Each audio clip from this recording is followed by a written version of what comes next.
So I've been running a development agency for the better part of 3 years now, and I have tried so many different kinds of pricing. Uh, where I've tried a fair amount, I would say, and I have. Well, I've got like I've basically gone through the lessons on how to price, and I've messed up a lot. And I thought I'd make a video on this because I messed it up, especially at the start, and that cost me a lot of money. I lost like something like 15,000, like in total, something close to 15K in unmade payments before I realized my lesson and I started to fix things. And that was yeah, it's been a lot. 15, 20, almost 20K in just unmade payments, things that were meant to come through, but for whatever reason never did. And well, I know the reason now, obviously, and so I fixed things. But I was having a conversation with one of the members of DevLaunch earlier. DevLaunch is this thing that I've been running to help some developers launch their own agencies.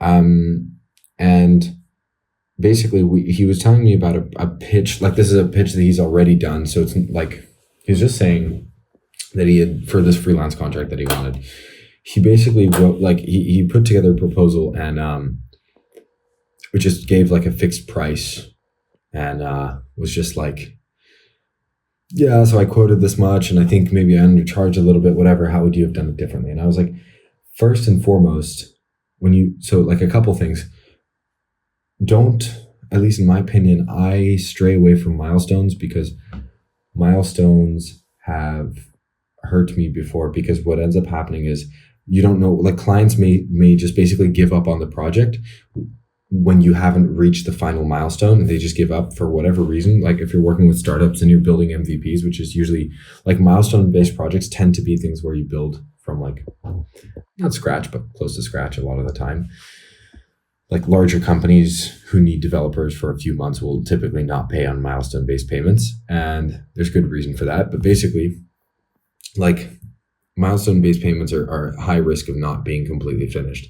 And if those milestones, if the company decides they don't want that last milestone anymore, you've basically just done a bunch of work for free. And that tends to not be ideal.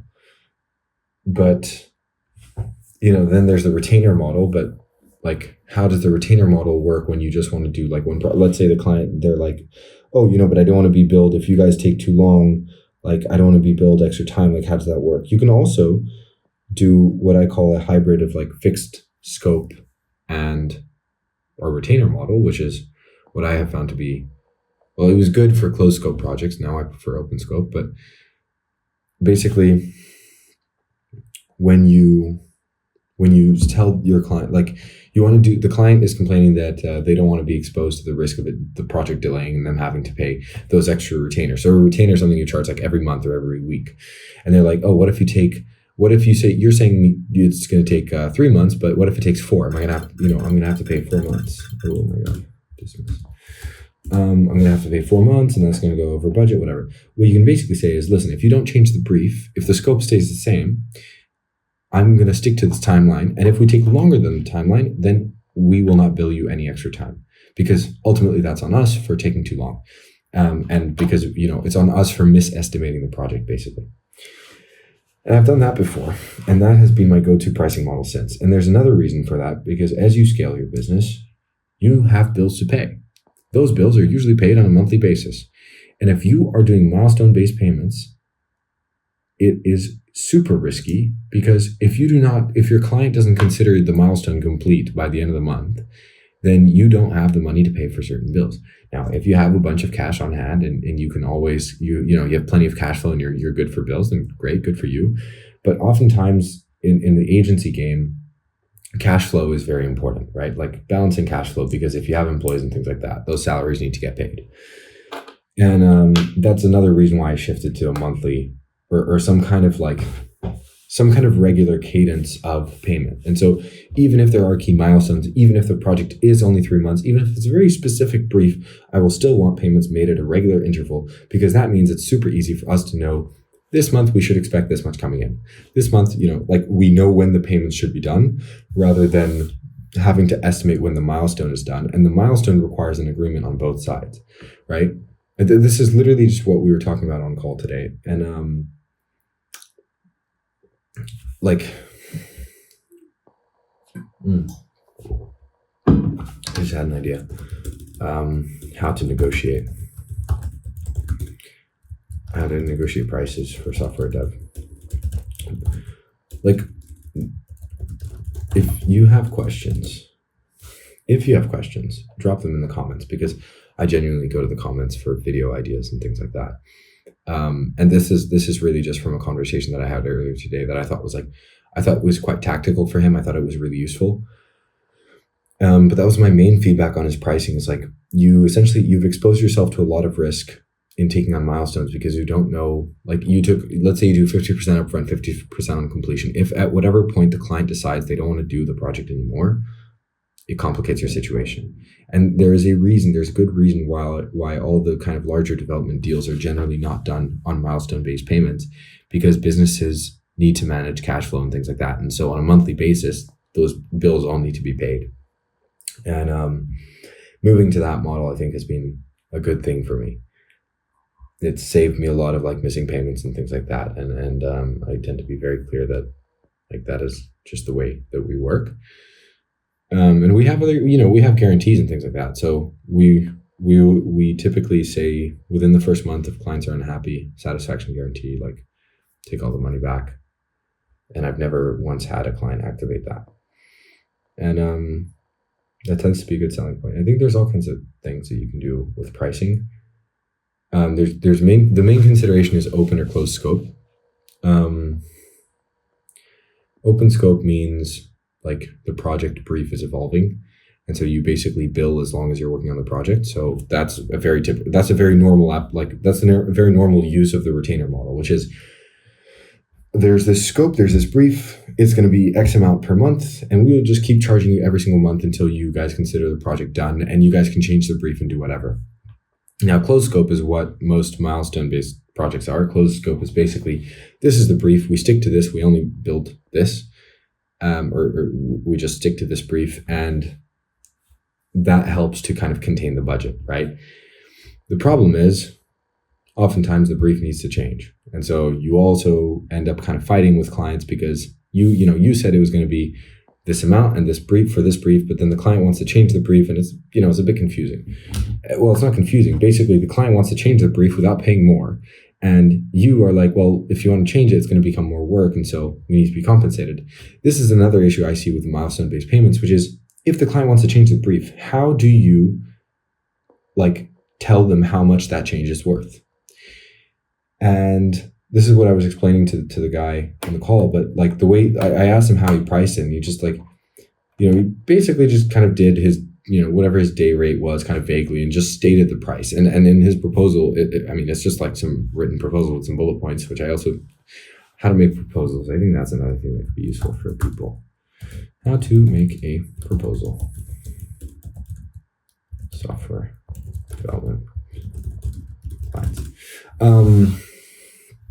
Like, essentially, he was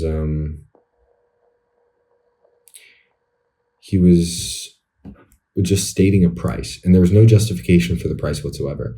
I made that mistake when I started. I was like, I don't want to charge people based on hourly numbers and things like that, because then it incentivizes me to take longer to complete the same amount of work, right? So I don't want my incentives to be misaligned. I think everything's about incentives, all these things. Still think it's true. But then what I realized is when clients were asking me for quotes, I was like, I didn't really know how to, like, I was just slapping numbers on random things. I just basically charged like a project price. So this project will cost you this much. And to justify that, the reasons varied so much. They were just kind of like, sometimes it was literally as simple as like Googling stuff and being like, okay, this seems to cost this much, whatever. I just didn't really understand what I was, I didn't understand why I might need to justify. And over time, the conclusion that I've come to has been like, even if you want to do a closed scope project, so there's a clear brief and things like that, in order for the client to understand why you are charging as much as you're charging, I think it's important to break down basically the hourly price, because at the end of the day, what they are paying for is your time and skill.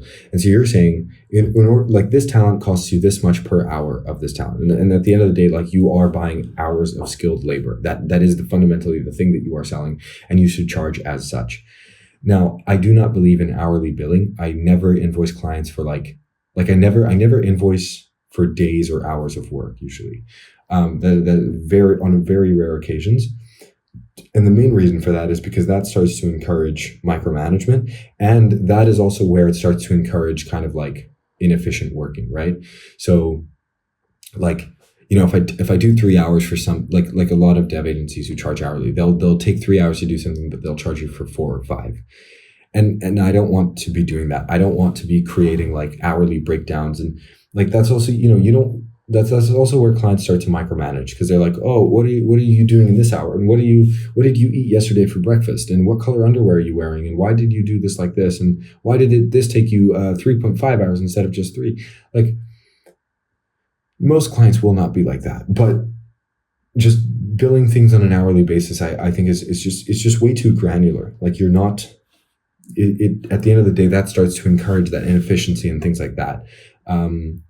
And even on a daily basis, I would say it's a little bit iffy, and I avoid that now, like, very strongly. The shortest period of time for which I will bill is usually a week, and I will basically say, this is my hourly rate. I charge usually like 40 hours per week, and so that's going to run you this amount in total. So, this much hourly, this many hours billed per week, and that's going to be this much per week. Now, nowadays, like, most of my proposals, I typically offer weekly or monthly billing. Weekly makes sense when a startup like wants a lot of flexibility and they want to like on off kind of thing, because they need to move fast and then beta test, whatever. And when they do weekly, like, they pay a premium for that. So usually, basically what I've done is, instead of saying that the premium is on the weekly and the monthly is like the normal fee, I put up my hourly rate a little bit, and then I offer a discount on the monthly fee, like 10 or 15%. And so, for like, if you want to do weekly billing, typically you pay a little bit more. And then if you want to do monthly, there's some discount. That's the same way SaaS companies work. So my business model is very inspired by SaaS. It's like, you can cancel. I'm not going to try and lock you in. And I think clients really appreciate that, at least so far. There's been a lot of positive feedback for that. Yeah, I think I've actually made a video on this that should be going up soon. Actually, that might be the one that's 5 software deals. I don't know where it is. I think I have a video about like how to price. Maybe I don't, but I think that there's a lot of ways to go about it, but fundamentally you want to be able to justify your price and don't screw yourself over by letting like yourself work for free. I mean, sometimes you have to work for free, for sure, or work for very cheap when you're starting out, especially, but you don't want to have clients who are meant to pay and then don't. And avoid, in my experience, I would avoid celebrating too early. When a client says they're going to pay you, is different from when they actually pay you. And sometimes they say they will and they don't. At the end of the day, that is the game we play, and that will happen sometimes. And so if you can guarantee money in upfront and on a regular basis, like just set up billing on like Stripe or something, which is what I do, I think that's a good idea.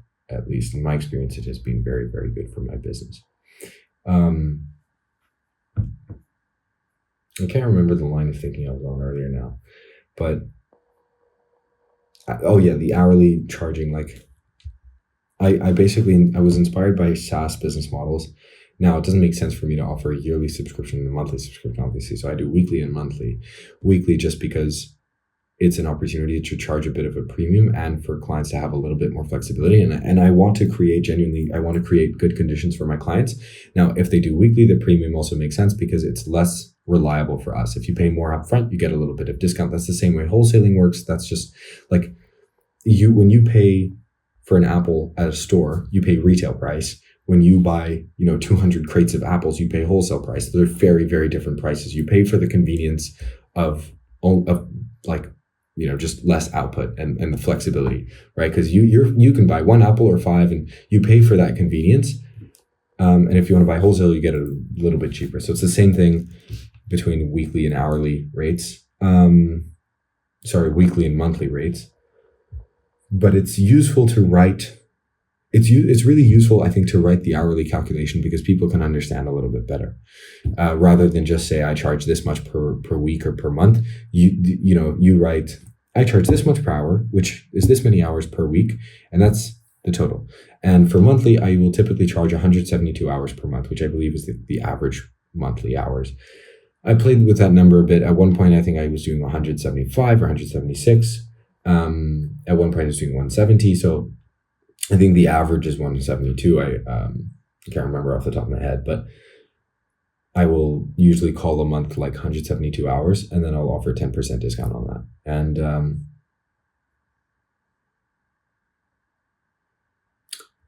yeah, that's my approach to pricing. Pricing in development agencies is a huge mistake. I think it's such a common mistake. Like most people get it wrong because they start trying to price by project, or they don't bill enough up front. I would say milestone-based pricing tends to be like the common starting point for a lot of developers and freelancers, and that tends to be a pretty painful road, at least in my experience. There's a lot of ways to optimize it. And then also you can play with guarantees when you do monthly pricing and things like that. And like I said, I do kind of a 1 month guarantee. But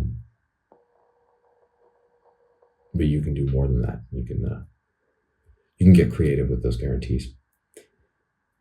But yeah, right now, it's 23. It's 11 p.m. I need to organize my work and go to sleep. So I'm going to call it.